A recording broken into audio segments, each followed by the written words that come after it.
Now, what are U.S. policymakers watching for after Cheng Li-wun's win? Cheng Li-wun herself has said she doesn't support increasing defense spending above 3% of GDP.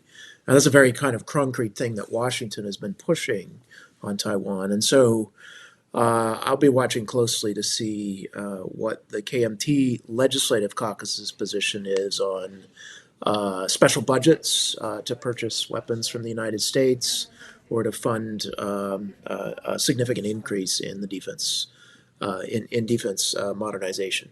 The KMT, rightfully in Washington, has a reputation as being the party that can talk to Beijing, and so they'll be interested in seeing where her communication with the other side of the strait goes. And then third, actually, is on trade and more generally the economic relationship. A lot of KMT high-level KMT people have been quite critical of the Lai administration's trade negotiations with the United States, and to some degree, their willingness to talk about investments in the semiconductor industry in the United States. And so, Now, even though the KMT is an opposition party, will Zheng's win affect the U.S.'s decision making towards Taiwan at all?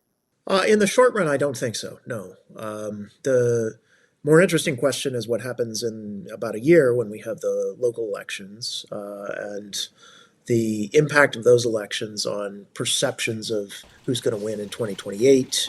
I know there's a narrative in Taiwan right now that's actually quite pessimistic about President Lai Ching-te's chances in 2028 for re-election. I don't think that narrative is quite as widespread in Washington, but if the KMT sweeps all the competitive races in 2026, that would get a lot of people's attention, and I think focus a lot of people much more on what a potential KMT successor to Lai Ching-te would look like.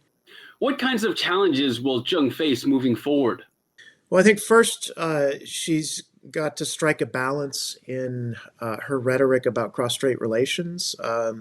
This is the challenge that every KMT party chair has struggled with. Second, the KMT looks like they're probably the favorites in a lot of the races in 2026, but only if they can strike some kind of cooperation agreement with the TPP.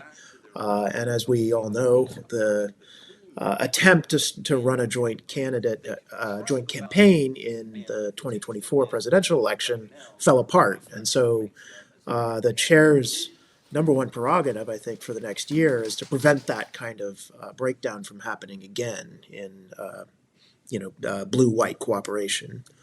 And then third, uh, she has to she has to continue to try to build the KMT's or rehabilitate the KMT's image among younger swing voters. I think that's really the critical group that could swing back to the DPP in 2028.